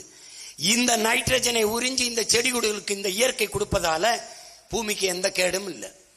ஆனால் இதே நைட்ரஜனை இவன் தயாரிக்கிறதுக்கு, மனிதன் தயாரிக்கிறதுக்கு, இப்ப மனிதனுக்கும் இயற்கைக்கும் இருக்க வேறுபாடை உங்களுக்கு நல்லா விளக்குறேன் பாருங்க. இப்ப இந்த நுண்ணுயிரிகள்ங்கிறீங்க, இதனுடைய முக்கியத்துவம் என்ன அப்படின்னா, உங்களால தோசை மாவே புளிக்க வைக்க முடியுமா? உங்கள் அறிவியலால பாலை தயிராக்க முடியுமா? உங்கள் அறிவியலால முடியுமா? அப்ப இந்த வேலையை செய்கிறது நுண்ணுயிரிகள், பாக்டீரியாக்கள், பூஞ்சை, காளான் போன்ற நுண்ணுயிரிகள். இந்த நுண்ணுயிரிகளை கொள்கிற வேலையை இந்த ரசாயன உரங்கள் செய்கிறது. இயற்கையிலேயே இன்னைக்கு நம்ம தோட்டத்துல, அந்த மிளகா தோட்டத்துல கரை ஓரத்துல அகத்தி மரம் அந்த நட்டம், அகத்தி அந்த 78 விழுக்காடு நைட்ரஜனை உறிஞ்சி பயிர்களுக்கு கொடுத்துருது. ஆமணக்கு செடியை நட்டோம், அது அதே வேலையை செய்யுது. அதை விடவும் இந்த புழுக்கள் செடி கொடிகளை தாக்காமல் இந்த ஆமணக்கு செடியினுடைய இலைகள் இந்த புழு இந்த பூச்சி இதுகளுக்கு சுவையான உணவாக இருப்பதால் கரையிலே இருக்கிற ஆமணக்கு செடியை அது உண்டு விட்டு உள்ளே வராமல் அங்கே நின்றுது. அப்பா சொல்றாங்க, நம்ம அறிவு அவ்வளவு பெருசு, நம்ம முன்னோர்களுடைய அறிவு அவ்வளவு நமக்கு கைமாத்தி கொடுத்தார்கள். நாம் கையை விட்டு தவற விட்டோம், வருங்கால பிள்ளைகளுக்கு சொல்லிக் கொடுக்க தவறிட்டோங்கிறாரு. இப்ப நம்ம விடாம நம்ம கடத்திக்கிட்டு இருக்கணும். அப்ப இந்த யூரியாவை, இந்த 78 விழுக்காடு நைட்ரஜனை தயாரிக்க அவன் என்ன பண்றான்? ஒரு தொழிற்சாலை கட்டுறான். அது பெட்ரோல் கிணறு, அதுல இருந்து எடுக்கிற நாப்தாலுங்கிற பொருளை எடுத்து அதை ஒரு தொழிற்சாலை கட்டுறான். அந்த தொழிற்சாலைக்கு நீரை எடுக்க 1000-2000 அடிக்கு குழாயை போட்டு தண்ணியை உறிஞ்சிறான். அது சாக்கடை நீராகுது, கழிவாகுது. அந்த கழிவை கொண்டு போய் ஆத்துலையும் கடல்லையும் கொட்டுறான். ஆறும் கடலும் நஞ்சாயிருது, மீனெல்லாம் செத்து மிதக்குது. அப்ப இந்த அமோனியா காற்று, இந்த வாயு கசியறதுனால வளிமண்டலம் காற்று மண்டலம் விஷமாயிருது. சுவாசிக்கிற காற்று மூச்சு திணறல் வருது, புற்றுநோய் வருது. இதை நல்லா கவனிச்சுக்கணும். அப்ப என்ன பண்ணணும்? நம்ம இந்த ரசாயன உரத்தை கைவிட்டு விட்டு இயற்கை உரத்துக்கு வரணும். இயற்கை உரம் எதாவது? அகத்தி, கொளிஞ்சி, சனப்பை, செம்பை, இந்த நரிப்பயிர், நரிவரட்டி, நரிமிரட்டி, இதெல்லாம் அப்ப சொல்றாங்க சங்குப்பூ, இதெல்லாம் நம்ம கொண்டு வரணும். அப்ப வேலி மசால், முயல் மசால், இந்த மாதிரி இயற்கை செடிகள் நமக்கு தேவையான அளவிற்கு உரமாகுது. அப்பா சொல்றாரு பாருங்க, இந்த பயர்ல ஒரு 4 வகை, இந்த பருப்புல ஒரு 4 வகை, இந்த மாதிரி செடிகளை 20க்கு மேற்பட்ட செடிகளை உயிரினங்களை வளர்த்து உழுது அதை அப்படியே போட்டா மண் வளம் பெற்றுதுன்னு தம்பி வருண் கூட சொன்னான் பாருங்க. ஒரு தேக்கரண்டி மண்ணை எடுத்து ஆய்வுக்கு அனுப்பினால் 10 லட்சம் நுண்ணுயிரிகள் இருக்கிறது என்று ஆய்வு சொல்லுது. கண்ணுக்கு தெரியாத நுண்ணுயிர்கள். ஆகவே என் உடன் பிறந்தார்களே, மண் என்பது மண் அல்ல, பல கோடிக்கணக்கான உயிர்களின் திரட்டு என்பதை அறிவார்ந்த தமிழ் சமூக தம்பிதற்கைகள் புரிஞ்சு கொள்ளணும். நம்ம கண்ணுக்கு தெரியல, அவ்வளவுதான். அப்ப இந்த ரசாயன உரங்களை ஒழிப்பது என்பது இயற்கை வேளாண் முறைக்கு திரும்புவது நமது அவசியமாகுது. அதனாலதான் அப்பா நஞ்சில்லா உணவு அதுவே நம் கனவு. இயற்கையை புத்தனிலிருந்து எல்லாரும் சொல்லிட்டாங்க. இயற்கையிலிருந்து தேவையான அளவுக்கு நுகர்கிறவன் எவனோ அவனே ஆக சிறந்த மனிதன் அப்பா நமக்கு கற்பிக்கிறார்கள் நம்மால் வரவர்கள். புத்தன் என்ன சொல்றான்? பூவில் வண்டு தன் உணவுக்காக போய் அந்த தேனை உண்டு விட்டு பூவுக்கு எந்த சேதம் இல்லாமல் திரும்புவது போல பூமியை நீ பயன்படுத்திக் கொள்ளணும். அப்படிதான் நீ பயன்படுத்தணும். தேவையான அளவுக்கு தான் பயன்படுத்தணும். மொத்தமாவே இந்த பூவை அப்படியே அழிச்சிட்டு வர்ற வேலையை நீ செய்யக்கூடாது. அதை தான் இப்ப நம்ம செஞ்சுக்கிட்டு இருக்கோம். ஆஸ்திரேலிய பேராசன் பில் முல்லிசன் அந்த காடு பழங்குடி மக்களை பார்க்கிறார். அவன் மலைக்காடுகளுக்குள்ள விவசாயம் பண்ணிட்டு இருக்கான். ஒரு பழங்குடி அவன்கிட்ட போய் அந்த டிராக்டர் எந்திரம் வச்சு உழுகிறவன், ரசாயன உரங்களை போட்டு வேளாண்மை செய்யறவன், அவனுக்கும் உங்களுக்கு என்ன வித்தியாசம்னு கேட்கிறான். அந்த பழங்குடி மக்களின் தலைவன் சொல்றான், நாங்கள் எங்கள் தாயின் மாறிலே பால் குடிக்கிறோம். இவன் எப்படி உழவு செய்யறான்? ஒரு குச்சிக்கிட்ட குத்தி ஓட்டையை போட்டு அந்த ஓட்டையில விதையை போட்டுட்டு அதுல கொஞ்சம் தண்ணியை ஊத்திட்டு பெருவிரல்ட்ட மண்ணள்ளி போட்டு மூடுறான். இந்த உழவாண்மைக்கும் அதுக்கு என்ன வேறுபாடு என்றால், அந்த ஆதி பழங்குடி மக்களின் தலைவன் சொல்றான், நாங்கள் தாயின் மாறிலே பால் குடிக்கிறோம், அவன் அந்த மாறை அறுத்து ரத்தம் குடிக்கிறான் என்று. இப்ப நாம் செய்து கொண்டிருப்பது அந்த மாறை அறுத்து ரத்தம் குடிக்கிற வேலையை செய்து கொண்டிருக்கிறோம். இப்ப இதையெல்லாம் மாற்றுவதற்கு, ஒழிப்பதற்கு நாம் துடிக்கிறோம். ஆனால் நீங்கள் ஒன்றை கவனிக்க வேண்டும், இன்று நம்மிடத்தில் அதிகாரம் வந்தாலும் நாம் அதை செய்வது அவ்வளவு எளிதல்ல. பெரும் போர் செய்ய வேண்டும். ஏன்? விதை நம்மிடத்தில் இல்லை.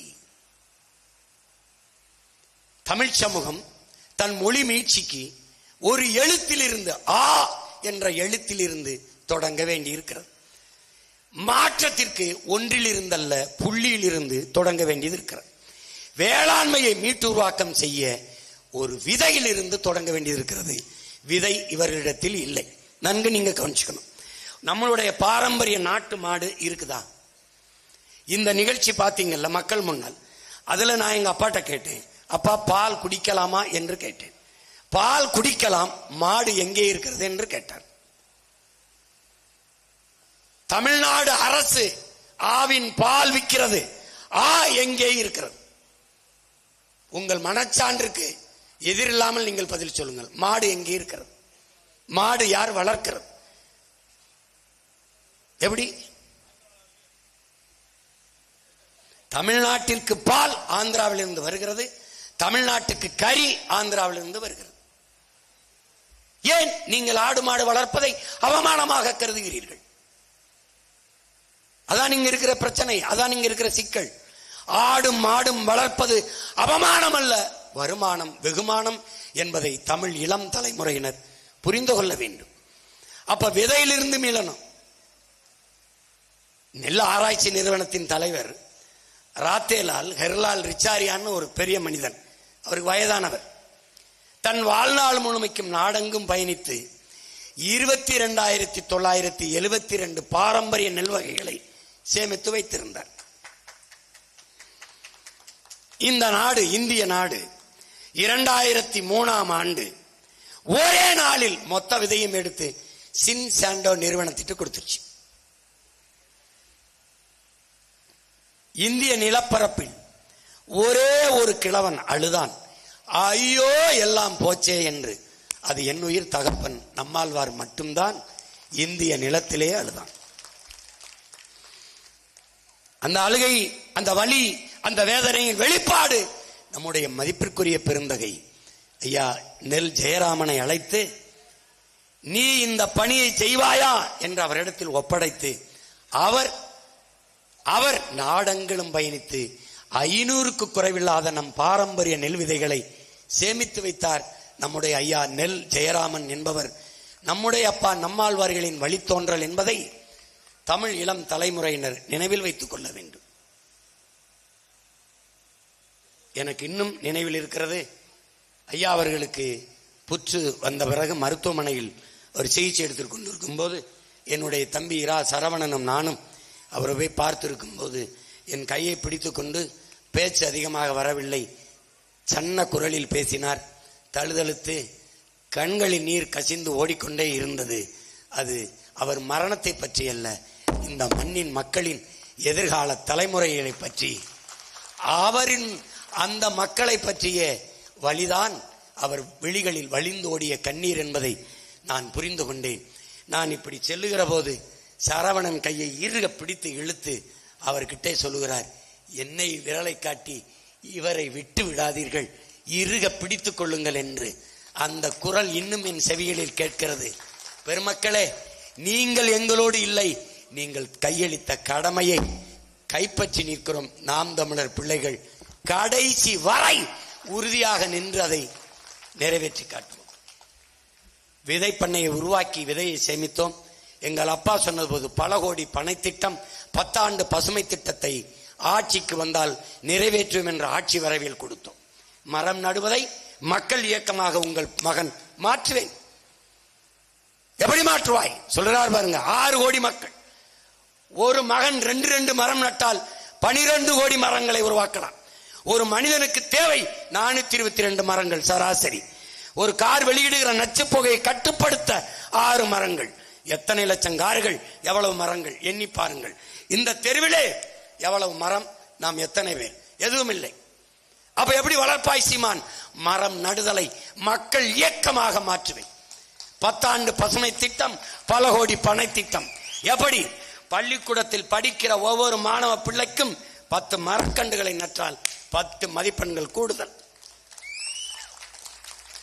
100 மரக்கன்றுகளை நட்ட மகனுக்கு தமிழ் தேசிய குடிமகன் விருது.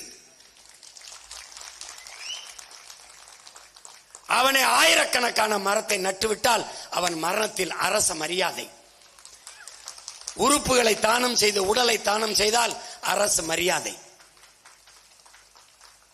பிறந்த குழந்தைக்கு பெயர் வைப்பதற்கு முன்பு பெற்ற பூமி தாய்க்கு நன்றியோடு ஒரு மரத்தை நட வேண்டும். குழந்தைக்கு என்ன பெயரோ அந்த மரத்திற்கு அந்த பெயரை இட வேண்டும். பிள்ளையை எப்படி பேணி பாதுகாப்பீர்களோ அப்படி இதை வளர்க்க வேண்டும்.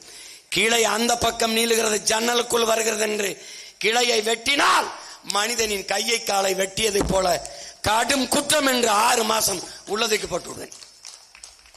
நீ நட்டு வளர்த்த மரமானாலும் அனுமதி பெறாமல் வெட்டக்கூடாது. நான் வளர்த்தேன், வீடு கட்ட மரம் தேவை, வெட்டு வெட்டு. மாவட்ட ஆட்சியர் வட்டாட்சியர் அனுமதி பெற்று வெட்டு. எப்படி வெட்டு? 100 மரம் நட்டு 1 மரம் வெட்டு. சட்டம் கேட்கும் போது கொஞ்சம் சர்வாதிகாரமா தான் இருக்கும். வேற வழி இல்ல ராஜா, வேற வழி இல்லை. தன்னலமற்ற அன்பாதான சர்வாதிகாரம் இல்லாது ஒரு நாட்டை வளர்க்க முடியாது, செதுக்க முடியாது. கட்டுப்பாடற்ற சுதந்திரமும் சுதந்திரமற்ற கட்டுப்பாடும் உருப்படாது. 10 ஆண்டுகளில் என் பூமி தாயை பச்சை போர்வையால் போர்த்தி விடுவேன். இந்த நிலத்திற்கு நஞ்சாக இருக்கிற சீம கருவேலை, புதுக்கோட்டையின் மாவட்டத்தை நாசமாக்கின யூக்கலிப்டஸை வெட்டி தூக்கிடுவேன். வெட்டி தூக்கி வச்சு. ஏன்? முந்திரி மரம், சீம கருவேலை, இந்த யூக்கலிப்டஸ், இந்த 3 சனியனுக்கும் வேர்க்காத மரம் காற்றில் மிதந்து வருகிற நீர்த்திவளைகளை, ஈர பதங்களை உறிஞ்சி விடும். மேகமாக உருவாக விடாது. மேகமாக உருவாக விடாத போது என் பூமி வறண்டு போகும். மழைப்பொழிவு இல்லாது வறண்டு போகும். அதனால் சீம கருவேலையையும் யூக்கலிப்டஸையும் போர்க்கால நடவடிக்கையில் தூக்கிவிட்டு மாற்று மரங்களை நட்டுவோம். மரம் நடுதல் மக்கள் இயக்கம். தண்ணிக்கு என்ன பண்ணுவாய் சீமான்? உன் கழிவு நீரை நேரடியாக எடுத்து போய் 100 ஏக்கர் 200 ஏக்கர்ல சுத்திகரிப்பு, அங்க ஒண்டி சேமித்து சுத்திகரிப்பேன்.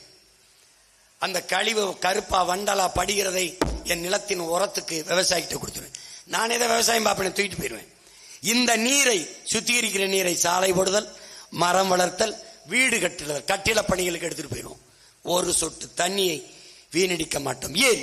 நீரின்றி அமையாது உலகு எனின் யார் யாருக்கும் வானின்றி அமையாது ஒழுக்கு என்ற மறையின்படி வாழ்பவர்கள். காடை நீ அழிக்க முடியாது. நீரின்றி அமையாது உலகு, காடின்றி அமையாது நீர். இந்த கோட்பாட்டை நீ விளங்கணும்.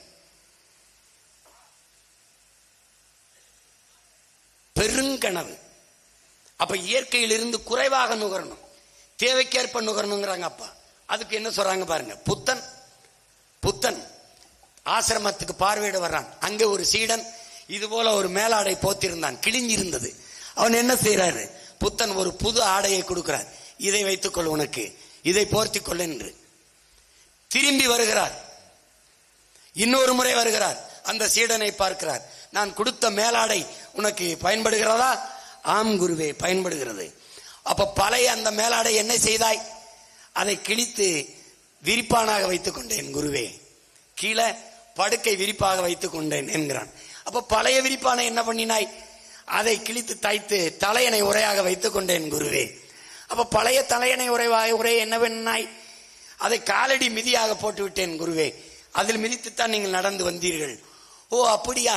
அப்ப பழைய காலடி மிதியை என்ன பண்ணினாய்? அதை கிழித்து திரித்து இந்த தீபத்தில் திரியாக போட்டு ஏற்றி இருக்கிறேன் குருவே. இப்படி கடைசி வரை இதான் ஜஸ்ட் எனஃப். இருக்கிறதை, சிறியதை அழகு, இருக்கிறதை வச்சு நிறைவாக வாழணும். இதுதான். எல்லாம் எனக்கு எனக்கு என்று பேராசை கொள்வதால் பூமி தாய், உனக்கு புரியுதுன்னு நினைக்கிறேன். காந்தி சொல்றாருல்ல, எல்லா உயிர்களுக்குமான தேவையை நம் இயற்கை அன்னை பூமி தாய் தந்து விடுகிறாள். ஆனால் இந்த மனிதர்களின் பேராசைக்கு தர முடியாமல் தவிக்கிறாள் என்று அண்ணல் காந்தியடிகள் சொல்கிறார். இப்ப எங்க வந்து நிக்குது? உழவுக்கும் தொழிலுக்கும் வந்தனை செய்வோம், வீணே உண்டு கொழுப்போரை நிந்தனை செய்வோம் பாரதி. நம்முடைய தாத்தன் புரட்சி பாவலன் நெஞ்சுக்கு நெருக்கமானவரே,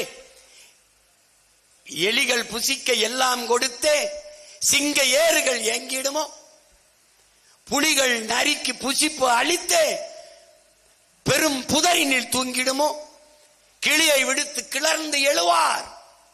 இனி கெஞ்சும் உத்தேசம் இல்லை. சொந்த வழியுடையார் இன்ப வாழ்வுடையார்.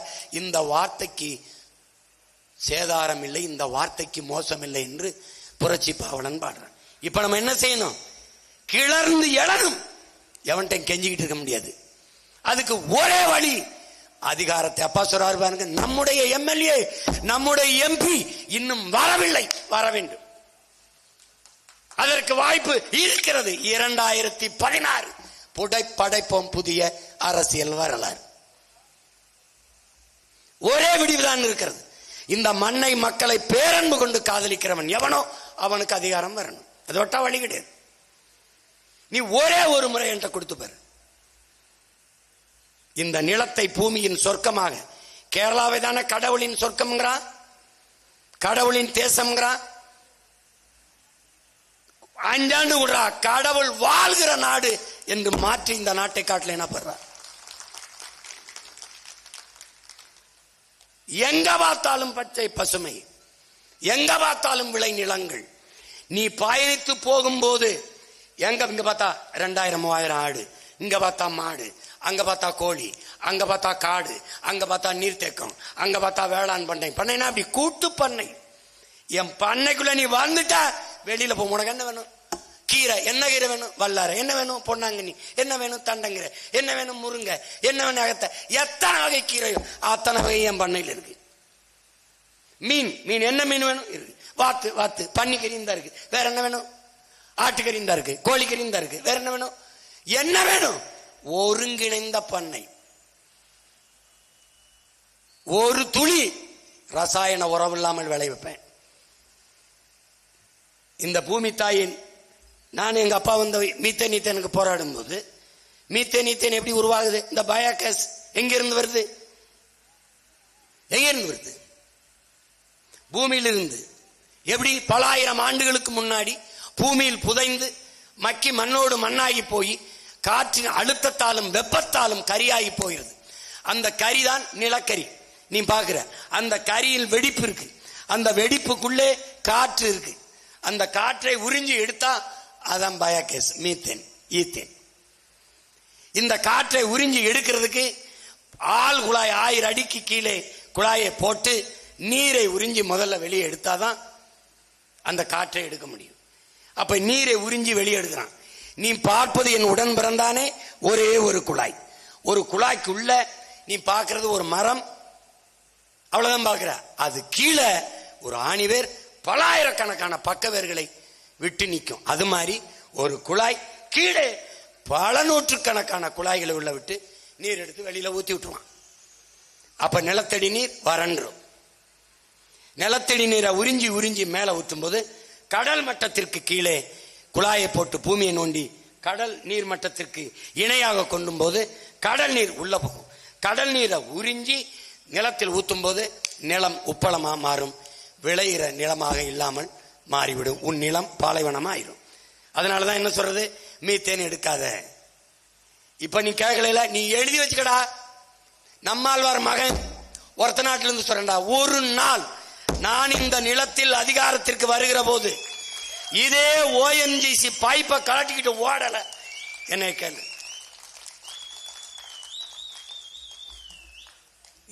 நீ என்ன பண்ணுவான் பாரு. இப்ப நாம போராட போனா போலீஸ் தடுக்குதுல்ல, அந்த போலீஸ் அப்ப என்ன வேலை செய்யுதுன்னு பாரு. நீ என்ன பண்ணுவ? இந்த பயோகேஸுக்கு என்ன பண்ணுவ? ஆடு மாட்டு சாணம் மக்கிய இலைதலை கழிவிலிருந்து எத்தனை லட்சம் கோடி லிட்டர் எடுத்துக்கலாமடா பைத்தியக்காரா. உலகம் தீண்டு நாடு சிங்கப்பூர், அது மீத்தேன் பூமியை குடஞ்சாடா எடுக்குது, மக்கிய மரக்கழிவிலிருந்து எடுத்து. இப்ப நீ என்ன பண்ணுவாய்? நான் தான் மாடு வளர்ப்பனே, நான் தான் ஆடு வளர்ப்பனே, கோழி வளர்ப்பனே, வாத்து வளர்ப்பனே. மாட்டுக்கு போடுற தீவனம் அந்த வைக்கோல் கழிவு எல்லாத்தையும் தூக்கி கொண்டு 100-200 ஏக்கர்ல குப்பை கிடங்கு வைப்பனே. அதுல மாட்டுச்சாணம் ஆட்டு புழுக்க எல்லாத்தையும் கொண்டு போய் அங்க கொட்டுவனே. அங்க அது மக்கி போன பண்ண அங்க இருந்து எடுப்பனே. எத்தனை எவ்வளவு வேணாலும் பயோகேஸ் எடுப்பேன். என் பூமி தாயின் ஈரக்குலையோ சிறுநீரகத்தையோ இதயத்தை தொட விட மாட்டேன், தொட மாட்டேன்.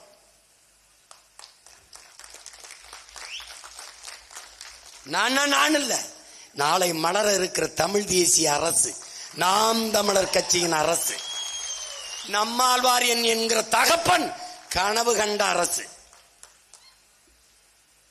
என் தகப்பன் கண்ட கனவை நிறைவேற்றி காட்டியவன் கூட்டுப்பண்ணை வேளாண் முறையில் எங்கள் உயிர் தலைவன் மேதகுவே பிரபாகரன் அவர்கள். உனக்கு சிரிப்பாதான் இருக்கும் அண்ணன் சொல்றத பார்த்தா. நான் செஞ்சு காட்டினவன என்ன நினைப்பா தெரியுமில, அப்பவே அந்த பயல்கிட்ட ஆட்சியை கொடுத்துருக்கலாம் ஒரு 10 ஆண்டுக்கு முன்னாடியே. நோ சாராயம் தம்பி. அப்ப என்ன பண்ணுவ? தென்னம்பால், பனம்பால், ஈச்சம்பால், மூலிகை சாறு திறந்து விட்டுருவேன். உடலுக்கு நல்லது, மருத்துவம் குணம் கொண்டது, கல்ல குடிச்சிட்டு போ.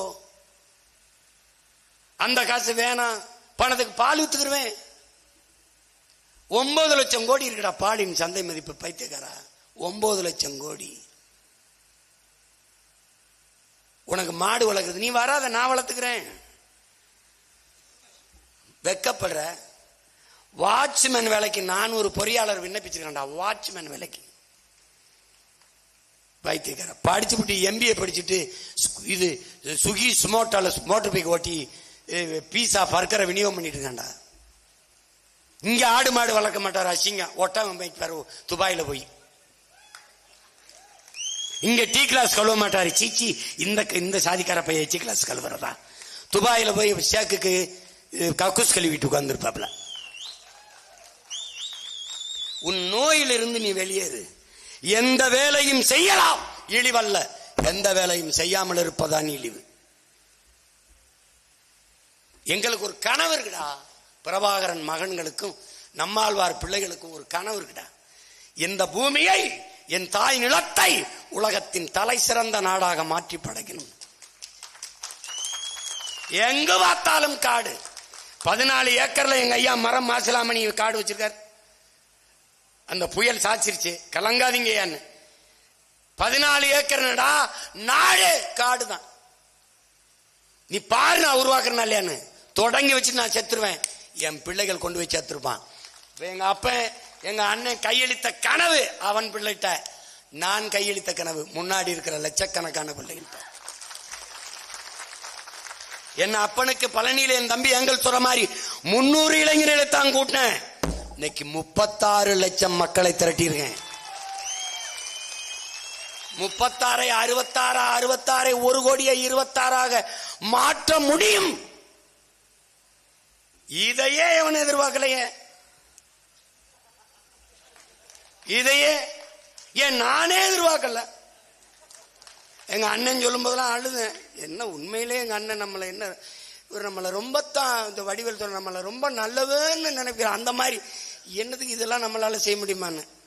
சீமான்லாம் இவெல்லாம் ஒரு ஆளா அப்படின்னா இப்ப தெரியுது, நான் தான் ஒரு ஆளாவே உனக்கு தெரியுது. ஒரு இடத்துல கூட்டம் போட விட மாட்டேங்கிற, பயப்படுற. பயப்படுவில்ல, இடுப்புல துப்பாக்கியோட நிக்கிற ஆளை பார்த்தா பயப்படுவில்ல. பாரு, 46 புல்லட் ஜெர்மன் மேடு போட்டா கதை கந்தல். எல்லாரும் எத்தனை குப்பி வச்சிருப்பான் கழுத்துல? 1. எங்கால ஸ்பெஷல் ஐட்டம் பாரு, 2 குப்பி வச்சிருக்க பாரு. மரணத்தை உருக்கிடா, உயிரை உருக்கி உதட்டுக்கு முன்னாடி தொங்க போட்ட வீரனின் பிள்ளைகிட்ட நாங்க. எங்களுக்கு உயிரும் மயிரும் ஒன்றுதான். அது ஒதுங்கிருச்சு போடான்னு போயிடும்.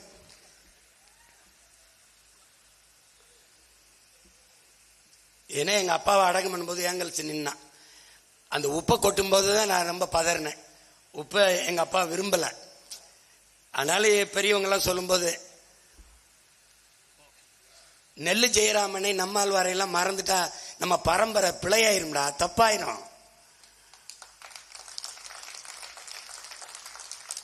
இவங்கெல்லாம் மறந்து போகலாம், நம்ம விட்டுட்டு போறதுக்காக இருக்கோம். நம்மளை இத்தனை பிள்ளைகளை பெற்றிருக்காரு. எங்க அம்மா சாவித்திரி தெரியுமா உனக்கு? எங்க அப்பாட்ட கேட்கிறாரு, நீங்க அல்வாரி நீங்க குடும்பம் அதெல்லாம் அப்படின்னு. புத்தன் பொண்டாட்டி பிள்ளையை கப்பட்டி கவலைப்பட்டு இருந்தா சித்தார்த்தன் குடும்பத்தை பத்தி கவலைப்பட்டு இருந்தா புத்தனா இருக்க முடியாதுல்ல. குடும்பத்தை பத்தி கவலைப்பட்டிருந்தா நமக்கு பெத்த பிள்ளைகளுக்கு அப்பாவா இருந்திருப்பாரு, நமக்கு தகப்பனா இருந்திருக்க முடியாதுல்ல.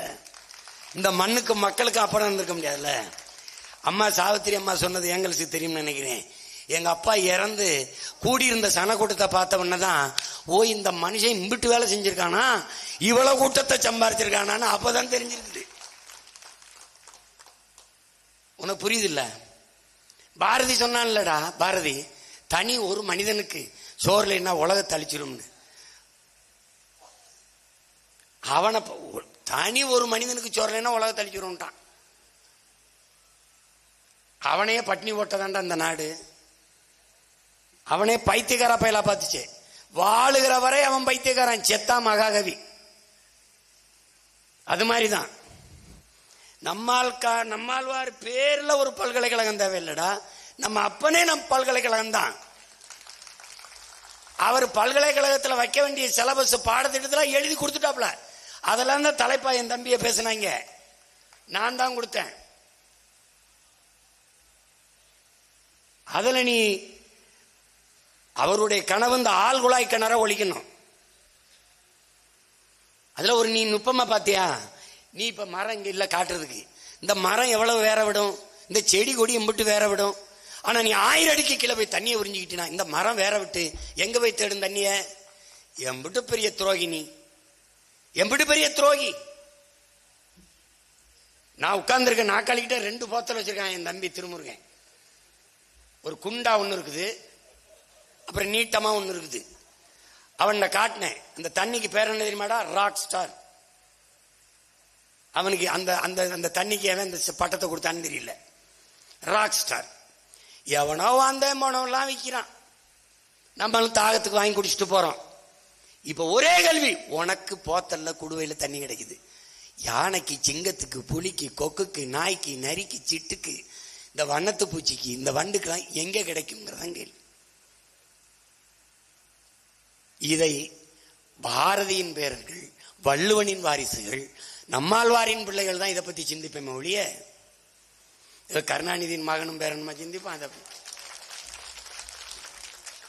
எதை பத்தி சிந்திப்பாங்க?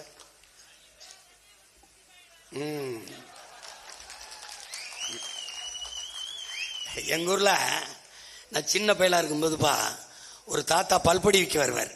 பல்பொடி, பாடாவதி பள்ளுப்பொடி யாரும் வாங்காதீர்கள், பாடாவது வள்ளிப்பொடி யாரும் வாங்காதீர்கள் அப்படியே கத்திட்டு வரும்போது நாங்க அந்த தாத்தா பின்னாடி போய் யாருமே வாங்காதீன்னு ஒரு பல்லுப்பொடி விற்பாரு.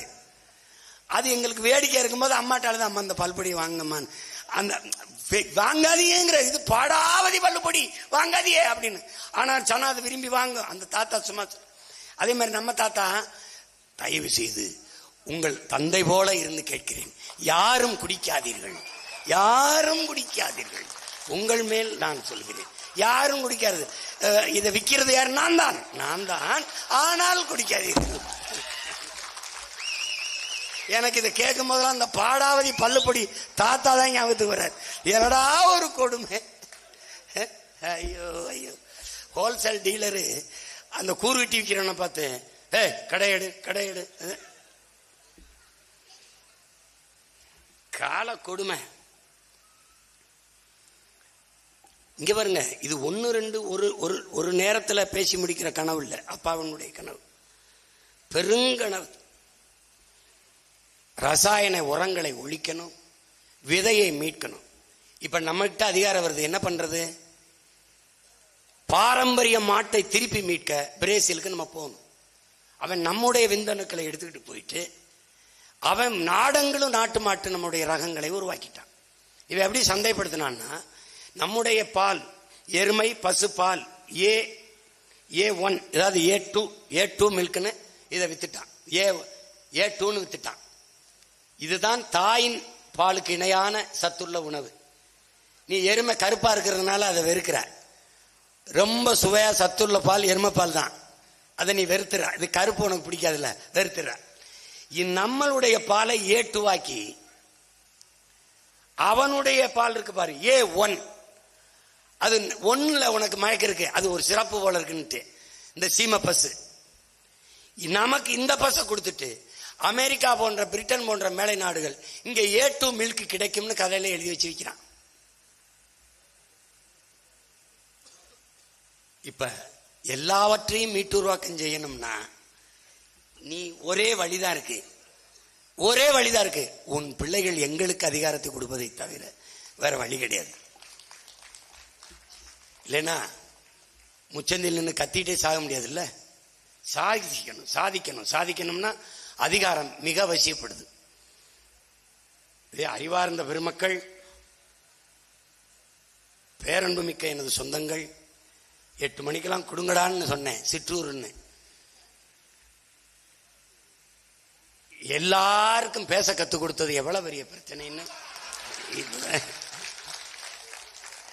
இப்பதான் தெரியுது. ஒரு வாரம் படிச்சு மக்கள்கிட்ட போய் செய்திகளை சொல்லணும்னு வந்தா ஏதோ இருக்கிற நேரத்தில் பேசுறத பேசிட்டு போங்கிறான் எல்லாம். இது ஒரு தொடக்கம்தான். நம்முடைய அப்பாவிற்கு நாம் செய்ய வேண்டிய கடமை, செலுத்த வேண்டிய வணக்கம் என்பது அவர் கனவை நிறைவேற்றுவதுதான். தம்பி ஏங்கல்ஸுக்கும் அவரை போல அப்பாவுடைய இயற்கை வேளாண்மை பின்பற்றுகிற எண்ணற்ற பெருமக்கள், என்னுடைய தம்பி சிவராமன், என்னுடைய தம்பி, எண்ணற்ற பெருமக்கள் இங்கே இருக்கிறார்கள். தம்பி சின்னான் போன்ற பெருமக்கள் எல்லாம் இயற்கை வேளாண் முறையை பின்பற்றி இயற்கை உழவாண்மையை கொண்டாடி கொண்டிருக்கிறார்கள். அவர்களுக்கெல்லாம் ஒன்று சொல்லுவேன், நமக்கான காலத்தை நாம் உருவாக்கி கொண்டிருக்கிறோம். நம்பிக்கையோடு இருங்கள். நம்முடைய பெரிய தகப்பன் நம்மாழ்வார்களுடைய கனவை நாம் நிறைவேற்றுவோம். 2016 படைப்போம் புதிய அரசியல் வரலாறு. 2026 படைப்போம் புதிய அரசியல் வரலாறு. நம்முடைய அப்பா நம்மாழ்வார் அவர்களுக்கு என்னுடைய புகழ் வணக்கத்தை செலுத்துகிறேன். அவருடைய கனவை நிறைவேற்ற சமரசமின்றி களத்திலே நிற்போம் என்ற உறுதியை இந்நாளிலே ஏற்கிறேன். நன்றி, வணக்கம். நாம் தமிழர்.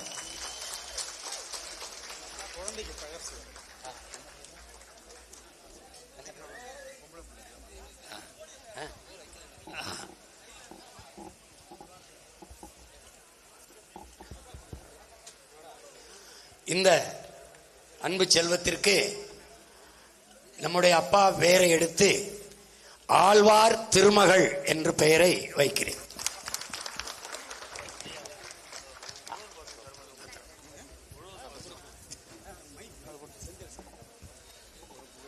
நாம் தமிழர் கட்சியின் உழவர் பாசறை சார்பாகவும் நம்மாழ்வாரின் மாணவர்கள் சார்பாகவும் இந்த வாழைத்தாரை அண்ணனுக்கு வழங்குகிறார்கள். இன்றைக்கு எனக்கு வழங்குகிற இந்த வாழைத்தார்களை நாளை என் நாட்டுக்கும் மக்களுக்கும் நாங்கள் வழங்குவோம். இந்த நஞ்சில்லாத இயற்கை வேளாண் முறையில் விளைய வைத்து வழங்குவோம் என்கிற உறுதியை நான் இந்த வேளாண் பெருங்குடி மக்களுக்கு வழங்குகிறேன். நன்றி, வணக்கம்.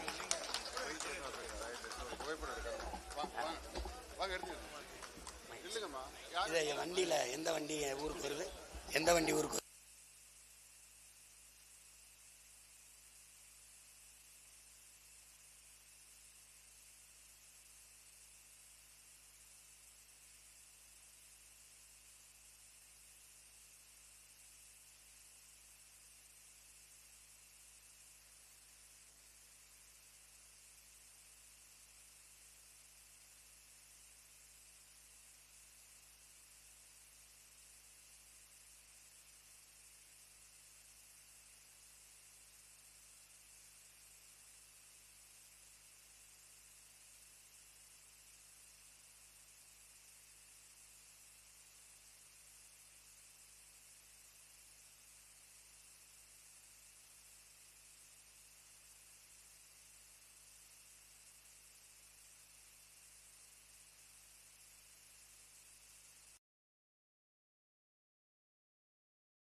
மேடை அறிஞர் அனைவரும் வாங்க. இங்க மரம் செடி எல்லாருக்கும் இலவசமா தராங்க. வாங்கிட்டு போங்க, உங்க வீட்டுல வைங்க, உங்க பிள்ளைகளுக்கு நாளைக்கு உதவும்.